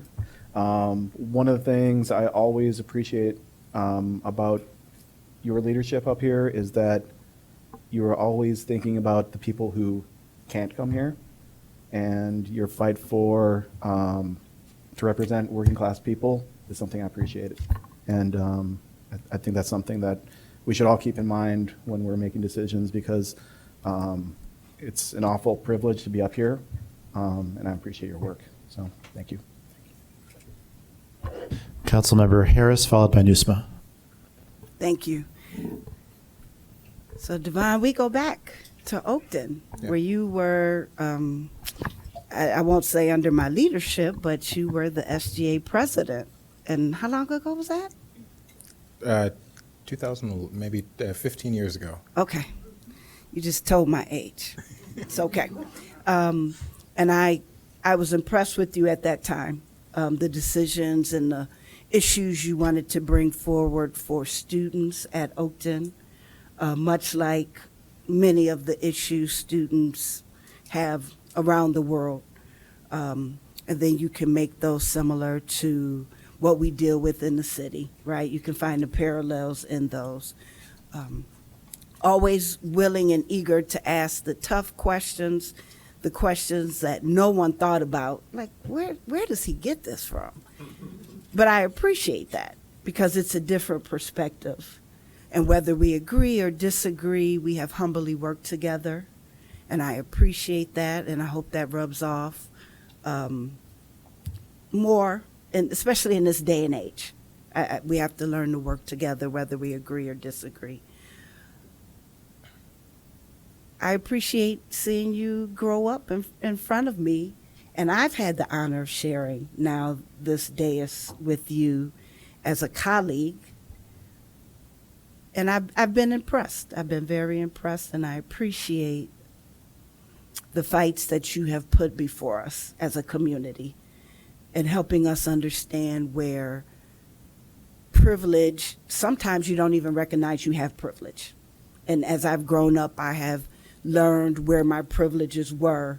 Even if they were somewhat disadvantaged, it still was a privilege. So I appreciate you bringing those to our attention. I look forward to seeing where you go next, who you're going to give hell to, because you're going to give it to them. And make sure you tag me in when you do that. When you know what my causes are, you know how I fight, you know what is important to me, so you tag me in when those hit my thresholds, and even when they don't, let me have the opportunity to peek in. I'd really appreciate that. And keep my number. I'm going to vote no again. And I just appreciate you. Next is the DJ, Councilmember Newsma. Thank you, Mr. Mayor. Unfortunately, there's not a song that I'm aware of that I can name check the name Devon on. But in recognition of your mastery of parliamentary procedure, the soundtrack for my remarks is going to be Point of New Order. Well, here we go with the music. There. All right, I'll just keep talking while the music catches up with me. But I've known Devon since before our time on the council. It goes back to when Eleanor and Devon and I served on the board of Citizens Greener Evanston together. So I appreciate your longstanding support of environmental sustainability, which is an issue that I'm particularly passionate about. But I also appreciate, as Councilmember Heracadis recognized, your powerful advocacy for the disadvantaged members of our community, for the marginalized residents of Evanston. Even if sometimes you wanted to go further than I was comfortable with, you always made me think, and you always made me consider, and you always made me keep my mind open. And I like to think of you as our progressive North Star on this city council. Or I refer to that as our progressive left star, because you are way over to my left on the council dais, not quite as far to my left on the issues. But I really appreciate your keeping in mind what we are all here for and keeping our eye on that ball. I admire your eloquence as a public speaker, your mastery of the parliamentary procedure, and your kind of autodidact intelligence is really, truly remarkable. And whatever you have next in your career and in your future, I'm looking forward to keeping track of that, because at some point I'm going to be able to say, hey, I knew that guy back when we served on the city council together. So good luck to you in the future. And thank you for your service on the council and your previous service as city clerk. Thank you, sir. City Manager Stowe. Thank you, Mayor. Councilmember Reid, on behalf of city staff, thank you so much, not only for your 4 years on the city council, but also your 4 years as city clerk. I first got to know you. We were working together on some issues when you were clerk 8 years ago. When I was in a different role, and just deeply appreciate your commitment to open and transparent government, and also kind of challenging staff to think outside the box and be creative, and your passion for sustainability. And as I mentioned at the 8th Ward meeting last week, your care and concern for our most vulnerable community residents is really appreciated. So thank you so much for your service. Clerk Mendoza. I just want to thank you for the guidance you provided me when I took office. And I really appreciate having someone that is a council member that understands the work in the clerk's office. And I'm very sad to see that knowledge, leave the dais. I think it is it's been really important, especially when I've come here to ask for support. For very large expenses to do things that we've been kind of not doing over many decades. But most of all, as a fellow renter for many years, more than a decade in Evanston, I really have always appreciated the thoughtfulness and the voice that you bring to people that are renters and people that aren't necessarily heard often, and our working class families that at this time they're getting home trying to cook dinner for their families, their kids, and then by the time we're still up here talking, they're thinking about bedtime routines and how their next work day is going to look like and how they're going to drive their kids to daycare and get to work and enter that cycle over and over again, and all while we're making decisions for them up here. And at times we say, where are they? But they're home taking care of their families. And you've always been just a strong voice for those people. And just, I really appreciated that. I appreciated that when I was up here and unable to speak on behalf of renters. I always have appreciated you being the strong voice and for our community. So thank you. So, my time as mayor has been full of surprises, but I think none was bigger than the surprise I felt when I learned that I was not the biggest nerd up on this dais. I always tell people who are trying to kind of understand the city council, like, if you want to know how they do street sweeping in Jakarta or the way they approach building codes in Amsterdam, Devon is your guy. And the kind of level of encyclopedic knowledge you have about just stuff that happens in cities and the world is really inspiring to me. And it's just obvious and only kind of dawned on me gradually that it comes from this unbelievable love you have for municipal government. I remember in some of the interviews that we would have with prospective city managers during the dark early times of this 4-year term, you would ask them to talk about why they love municipal government. And I didn't understand that question at the time, but I've come in watching you to understand that you just have this very intense passion for this level of government in particular as a unique way to affect a particular type of tangible change. And I really, really admire that kind of passion. And I think that that probably informs this quality of yours that others have remarked on, which is that, you know, you understand, I think, viscerally that the one shortcoming of municipal government is that it can counterintuitively be the one that's hardest for some people to engage with. And you just bring this intuitive understanding that there's about 73,000 people, maybe a little more, who don't show up here, who may not be perfectly represented by those who do, whose priorities and needs we need to be keeping in mind at all times. So I thank you for that. I think it's been a really important reminder for all of us. It's been a good example for me personally.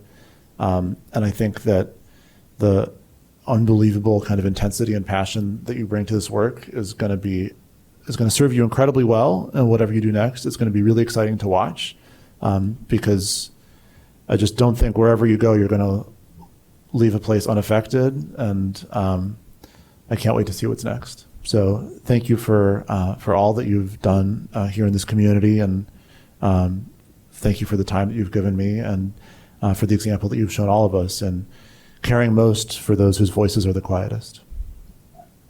Councilmember Reid. Thank you. The first day that when we were sworn in, I think I spoke for 13 minutes. I will not do that today. It'll be much briefer, but. Was that total during the course of the evening, or just? No, that was just the opening. I appreciate the clarification. And we put strict rules on that thereafter. Point of order. Just kidding. Go on.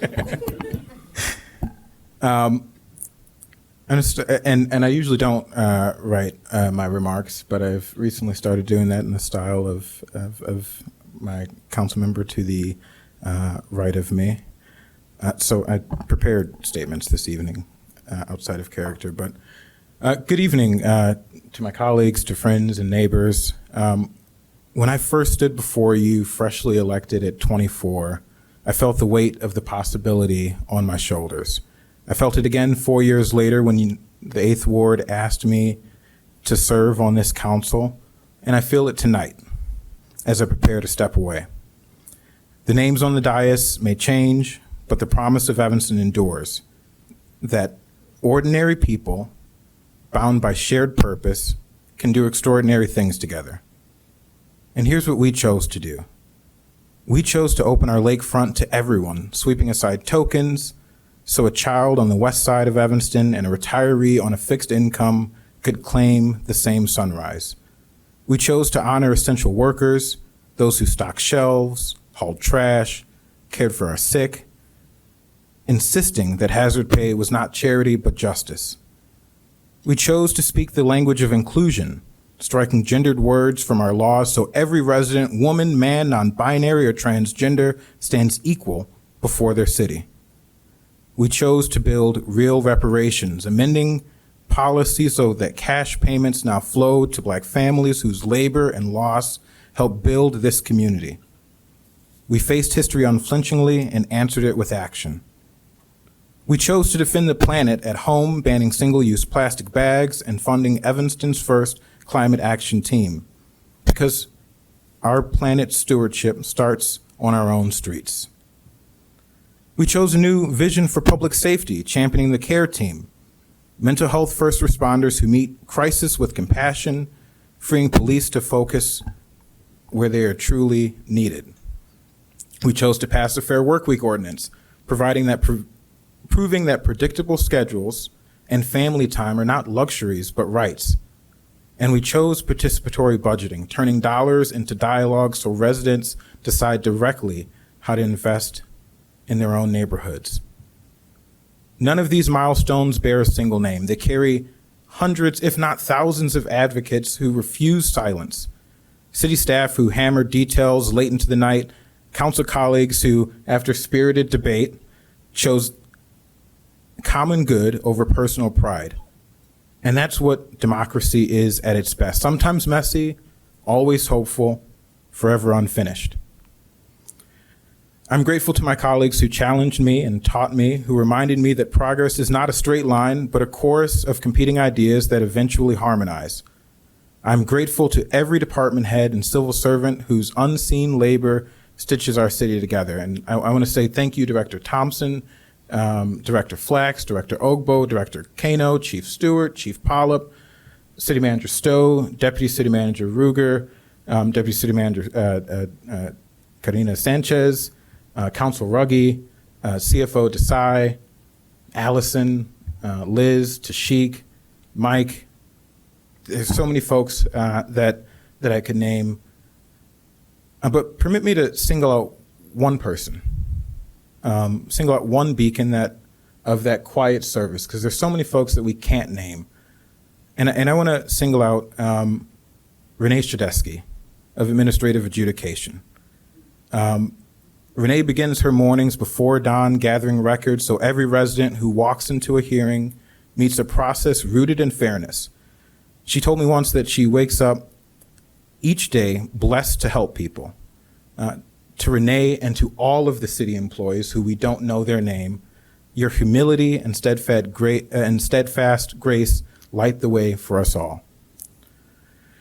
To the residents who filled inboxes and meeting rooms and yes, found me in the grocery aisle, thank you for your tough questions. The tougher love and the constant reminder that this seat never belonged to me, it belonged to you. And I want to begin to close with a charge to the next council. Tonight, with respect and affection, offer a few charges to those who will carry this work forward. First, resist the reflex to balance every budget on the backs of property owners. Look outward toward our larger institutions, toward prosperous corporations, and the many non-residents who benefit from Evanston's infrastructure and services. Ask them to contribute their fair share so that no senior is taxed out of a lifelong home. Second, pair bold vision with diligent craft. A good idea rushed past legal review can unravel in the courts and cost taxpayers hundreds of thousands, if not millions. Do the hard work up front, the painstaking questions, the late night analysis, so that policies you pass stand firm and serve long. Third, honor the role of watchdog. If you ever must choose between comfort and candor, choose candor. Transparency is not a threat to leadership, it is its lifeblood. Speak out when conscience calls, knowing that public trust is strengthened, not shaken, by honest light. Fourth, keep democracy close to the people. Guard participatory budgeting like the treasure it is. Hold town halls in every corner of the city, pull up extra chairs so that youth, immigrants, renters, folks too often left out can shape the very rules they live under. When policy is drafted by the many, it gains a legitimacy the few can never grant. Fifth, treat our reparations program as a covenant, not a line item. Nurture it, grow it, let it stand as living proof that a city can face history with clear eyes and stretch toward a more just tomorrow. And sixth and last, govern for citizens you will never meet. Invest in climate resilience, in homes working families can afford, an internet that reaches every child, knowing the applause may belong to someone else, but the blessings will belong to all of us. If you carry these charges with humility and courage, then long after our names fade from the roll call, Evanston will still be that shining lakefront promise, a place where ordinary people do extraordinary things together. And that, my friends and colleagues, is a future worth fighting for. So in closing, my journey in elected office ends here, but my faith in the city only deepens. I believe in the great educators who I got to experience, who greet every child as a scholar, and the entrepreneurs who hang open signs on once vacant storefronts, and in the young ETHS organizers who knock doors and hold town halls because they believe, as I do, that voices at the margin belong at the center. So let us keep daring to imagine free beaches and hearts even freer still, to see essential labor and call it essential worth, to write laws that speak to the language of every soul who call this place home. Let us keep daring, because every time Evanston has leaned into its better angels, we have widened the circle of belonging and brought the horizon of justice just a little bit closer. Thank you for trusting me with this chapter of our shared story. Thank you for reminding me day after day that public service is an act of hope. And thank you for everything we have already done and for everything we are still brave enough to dream. Thank you.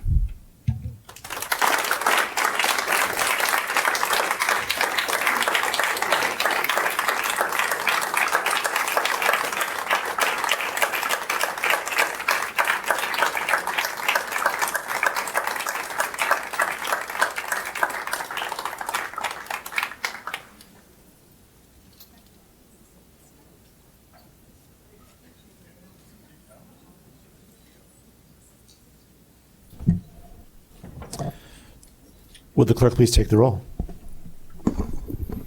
Councilmember Reid.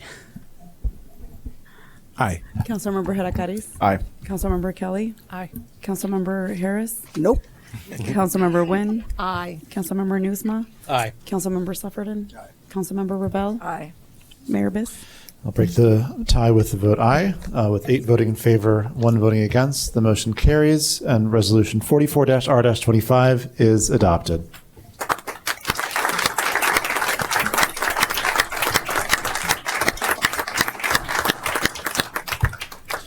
And with that, the City Council will stand at ease until 7 p.m. All right, as the City Council resumes its meeting, and it's in the 82nd City Council, will the clerk please take the roll? Councilmember Kelly. Here. Councilmember Harris. Present. Councilmember Isles. Here. Councilmember Newsma. Here. Councilmember Burns. Here. Councilmember Sufferton. Here. Councilmember Davis. Here. Councilmember Rogers. Here. Councilmember Hadakaris. Here. Mayor Biss. Here, we're all here. The next item on our agenda is call of the wards. Councilmember Kelly. Thank you. I'd like to start by congratulating and thanking our outgoing council members, Melissa Wynne, Eleanor, Revelle, and Devon Reid for their service and their commitment to our community. I also want to thank all of our city staff for all of your hard work and your commitment to our community. And I'm really excited about working with our new council members, Periel Davis, Sean Isles, and Matt Rogers. I really look forward to collaborating with you. And finally, I want to thank the Evanston residents and the residents of the First Ward and the voters. I'm really looking forward to a productive and bright, engaging upcoming term. I remain deeply committed to ensuring and striving for government accountability and transparency and working hard for an even more inclusive and beautiful Evanston that reflects the needs and aspirations of all of our residents. And a reminder that this tomorrow evening, there is a joint ward meeting with Councilmember Newsma, the 4th Ward, a second community meeting with the developers for the proposed high-rise at 605 Davis at 6 p.m. at the library. So please come with your questions, and I think that's it. Thank you so much. Councilmember Harris. Thank you so much. So I'd like to begin by saying thank you to my family. This is where it all began. My family, my friends, my acquaintances, the people that I met on the way, and the city of Evanston. While we tend to agree to disagree, that's what makes us Evanston. That's what makes me proud to sit up here and serve. I look forward to serving with the council, new and old, to see which way we go on different things, because that's what it is. It's about deciding what's best for our residents, for our community, and I know that we all take that to heart. Sometimes people don't think we listen, but as I always say, not voting in the affirmative of what one person, 10 people says does not mean we did not listen. And many times we take something from those discussions and tweak what is already there. So I appreciate the Second Ward overwhelmingly voting for me. I will do my very best. Please call and email, as you guys already do. Keep that up. But again, my support system is big, and I share my support system with people who really care, because they've shown me love, and I want to show that back to the community in which I have served. I have been in for 5 generations, and my children make the 6th generation. We will hold our next ward meeting for the Second Ward May 13th, 7 p.m. at Robert Crown, and it will be hybrid, and it's my honor to serve. Thank you.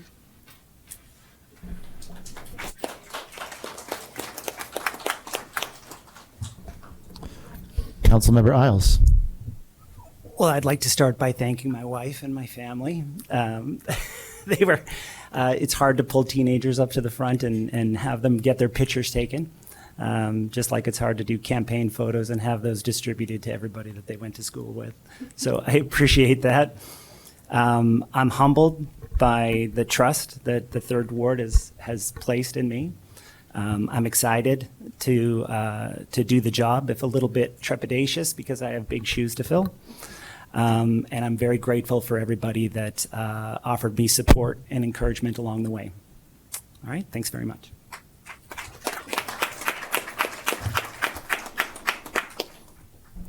Councilmember Nusma. Thank you, Mr. Mayor. One person I failed to thank when we were thanking the outgoing council members was Councilmember Revelle's husband, Bill. I thanked Melissa's family, but I didn't thank Eleanor's family. And before Eleanor's cell phone started to work at her house, I would call the landline and Bill would answer. So Bill, I'm going to miss talking to you every couple of weeks, even though we just said hi and all you said was, hold on, I'll get the alderman. So, let's not be strangers. But along the lines of thanking family, as my new colleague, Councilmember Isles stated, I appreciate my family being there as my campaign team agreeing to pose in campaign photos. 2/3 of them are here right now. One is at ballet class, so she couldn't make it. So thank you, Chris and Graham and Greta, in your absence. I couldn't have done it without you. Also, thank you, of course, to the residents of the 4th Ward. I am, again, honored by the trust you've put in me to be your representative.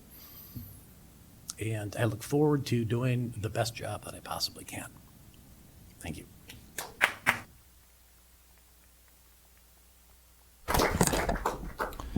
Councilmember Burns. Also want to start off by thanking my family. Starting with my mother in the back, who has also served this community for many years. And I have a special mother who is one of my biggest headaches and critics, but also my biggest supporter. Without question, she would dive to the bottom of the ocean for her children, and I am thankful for everything that she has done for me and my sister, and what she's done for the community and her family. I want to thank my wife, my children who are here. I want to thank Councilmember Reid. I brought him up because even before I was in office, Councilmember Reid and I were very close. We met on the campaign trail for a candidate that we were both supporting in Chicago, and he's been a close friend ever since.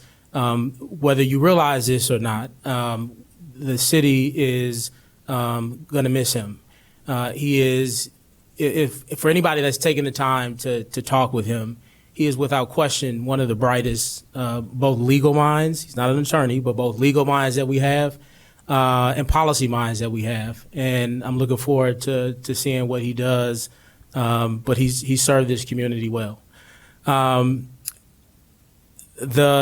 think the one thing I want to get across, I didn't prepare remarks, is just this city is not it's not a whole lot bad. This is a good city, and sometimes it's easy to forget that, especially in hotly contested races. But if you set all that aside, what you have is a city that has done local reparations for its Black community. What you have is a community that has corrected another wrong by not charging residents to access the public beach. What you have is a city that corrected another wrong and bringing a school back to the Fifth Ward, one that it lost in the late 60s, and there's been a steady call to return that school to the Fifth Ward ever since that got done. What you have is a council that passed Fair Work Week for low income, but minimum wage workers, to make sure that they have kind of certainty in the way that their schedules are provided to them by their employers, and a whole host of other things. Literally, I could sit up here probably for another hour, honestly, and just rattle off all the things that this council has done. And I don't say that necessarily for a pat on the back. That's what we're here to do. But I just want to say it's not a whole lot bad. This is a beautiful city to live in. You should be proud of it. It's good to see everybody out here today supporting this body and your families. And we'll need you to continue supporting us to do good work for you. Thank you.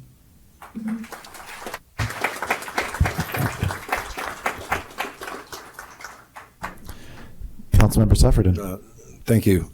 So welcome, new colleagues. I am now the graybeard of the council. And so in 2017, when I was first elected, the world was very similar to it is now. So there's not a lot of, like with Melissa's thing where you talk about how much has changed. But I look forward to working out with all of you. The work starts Saturday morning at 9. Let's get to work. So I'll see you all Saturday morning at 9, and I'll see you all at the next real meeting on the 12th. Thank you.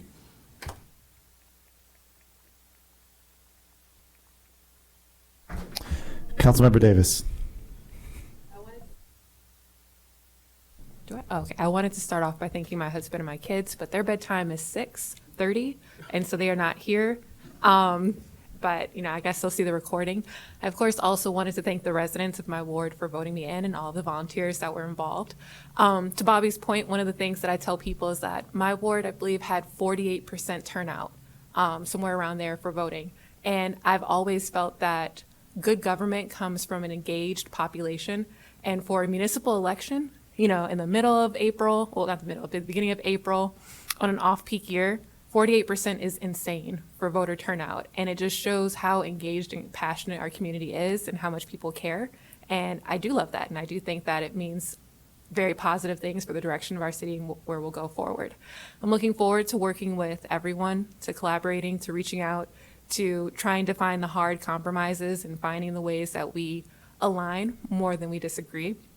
One of my other favorite quotes when I was campaigning is that 92%, 91% of Evanston voted for Kamala Harris in the last election. So we have a lot more in common than we do differences. And so it should be theoretically easy for us to come to some decisions and to make good changes. And so I'm looking forward to doing the work. And that's it. Thank you, everyone.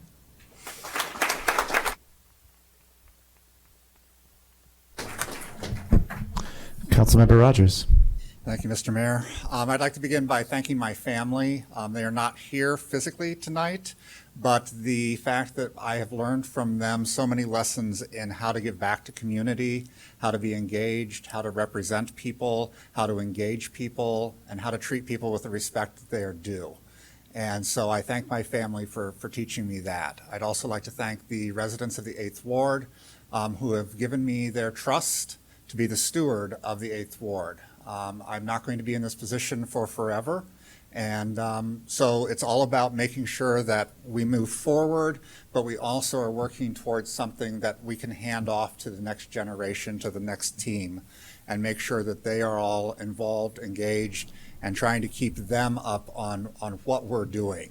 The The fact that I've been involved with city government for a while in sort of a volunteer role with land use and things like that, I'm very excited on taking on this role, which is kind of an extension now beyond that, the next step. So I'm very excited about working with all the colleagues up here.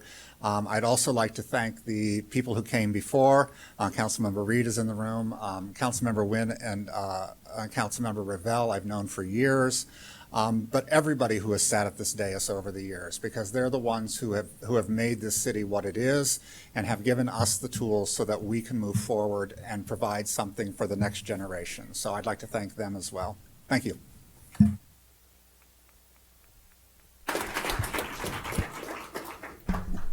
Councilmember Hadakaris.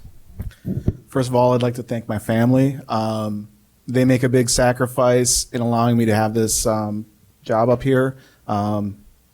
Twice a month, they get to go do fun things, hang out, and go to dinners while, I'm here up on the dais. And so I don't know if that's something they're happy about, but it is a big sacrifice, and I appreciate everything they do for me. It is an extreme honor and privilege to be up here and to be involved with this council and do the work that we do.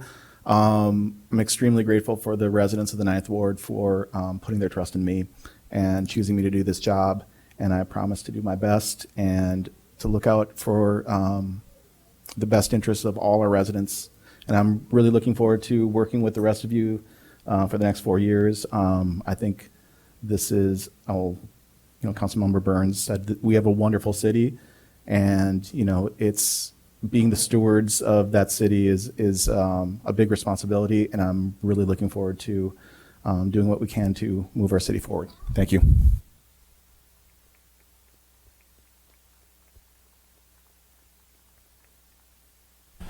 Clerk Mendoza.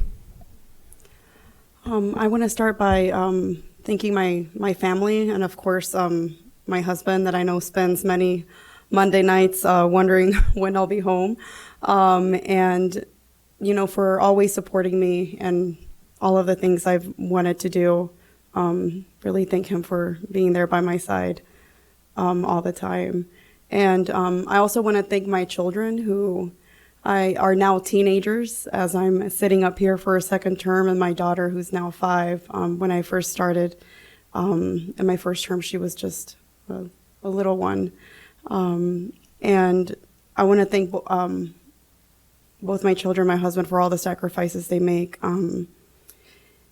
so I can serve my community. I'm really grateful for all of their love and their patience, and especially their support. I also want to thank my mom and dad who are here with me.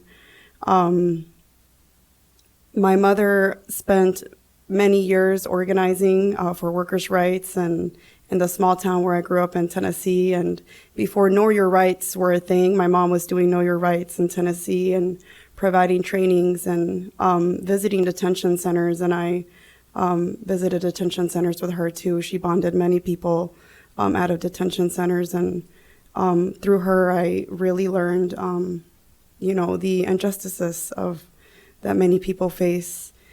And my father, who was a union organizer in Mexico, and he traveled throughout Mexico to unionize bus routes, has instilled in me a deep sense of justice and solidarity, and the importance of workers and honoring the work of others. And I'm proud to come from a family with a strong foundation that is rooted in advocacy and compassion and commitment to what is right. And as I stand here taking office again, I want to just say I am deeply committed to our community and to serve everyone with fairness and transparency and integrity. And I remain dedicated to ensuring that the clerk's office is a place where we treat everyone with dignity and respect. And I also want to work to continue to modernize our services and ensure that we look at sustainability as a municipality in the way that we manage documents and expand access digitally.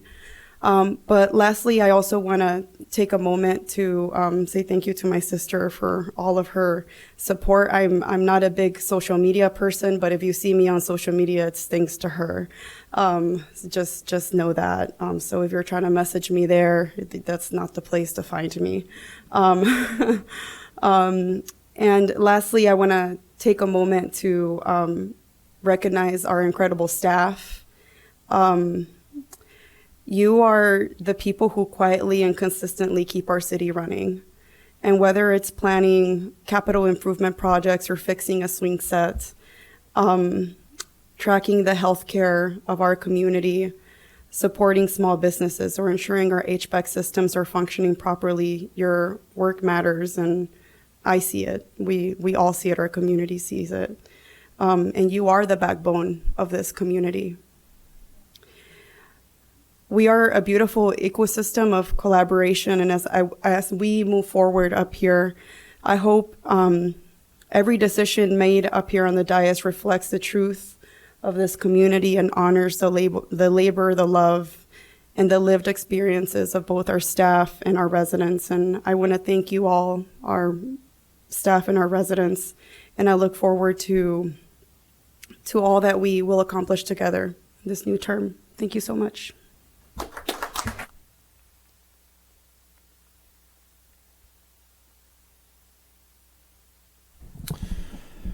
First of all, I'd like to thank my family, Karen, Aria, and Sparrow. I'm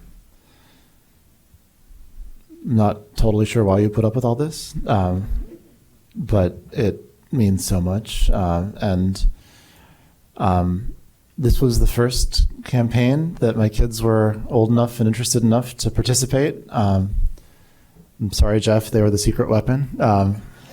But it was, anybody who's been a parent of watched your kids become peers, it's special beyond words. So I love you so much. Thank you. I want to just again thank Council members Wynne and Revelle and Reid for all the remarkable things you did for this community. Congratulations, everybody up here, all of you, but particularly congratulations to Councilmember Isles, to Councilmember Davis, to Councilmember Rogers. This is really your night, and I'm just really excited to work with all three of you and really excited about the things that we can accomplish together for the people of this community. I did the math as I was sitting down there. This is the 5th time I've taken an oath of office. Yikes. But it just gets me every time. It's like a magical thing. It's a magical thing because it's a transformation of the complex messages sent by a whole community of thousands of people into the ability to move an agenda on behalf of those people. And it's a sacred thing, and it's this thing that I take incredibly seriously. I don't take it lightly, and I know that it's a sacred trust that I have to safeguard with the sense of how precious it is. And so in that spirit, I want to thank those. I see folks here who volunteered during the campaign, who tromped around in the rain and the snow, and I thank you for that. I thank everyone who voted for me, and I thank equally those who voted against me or voted for someone else. I work for all of you equally, just as I work for those who didn't vote at all, those who didn't vote because they chose not to vote, and those who vote because they're not eligible for one reason or another. I work for everybody, and I take that responsibility incredibly seriously. I want to echo what others have said, thanking the city staff for working incredibly hard under difficult circumstances sometimes to do really, really pivotal work that's seen sometimes and not seen other times, but benefits 75,000 people either way. I want to thank the extraordinary voices. I see members and chairs of boards and commissions here in the audience, and I want to thank them and every other community volunteer for making this place what it is. We live in a special community, and it's special. There's all kinds of things you could say about what makes us unique, but at the core, it's the people. It's the people who love this town. It's the people who lean in. It's the people who volunteer their time. It's the people who share ideas. It's the people who push us to be better. And I thank all of you, and just know that during the course of these next 4 years, I'll do everything I can to help us continue to move forward and to make good on the trust that you've been so generous to show in me. Thank you very much.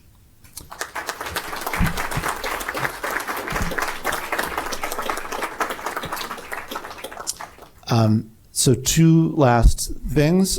First of all, thank you to Judge Hanson, to Rabbi Weiss for making this ceremony what it was and for making it possible. All of us, everybody, family, friends, hangers-on, enemies, anybody is enthusiastically invited to a reception that we're going to be having on the 6th floor as soon as we adjourn.